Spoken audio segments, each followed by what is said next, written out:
Beste rooivleisprodusent, ek wil jou graag uitnooi om die RPO tydens Nampo by die RMIS stalletjie te kom ontmoet. Die RMIS of die Red Meat Industry Services sal gedurende die week elke uur op die uur 'n video genaamd Bullseye vertoon wat bietjie die rooivleiswaardeketting verduidelik.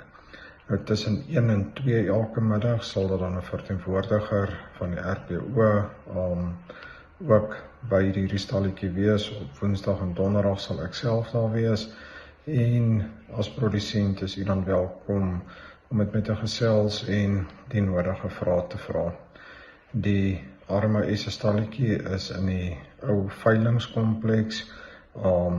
Die van julle wat gereeld Nampo toe gaan, dis waar die Wagyu stalletjie gewoonlik was. En ons as RPO sien baie uit om julle daar te ontvang gedurende die week en om julle te ontmoet.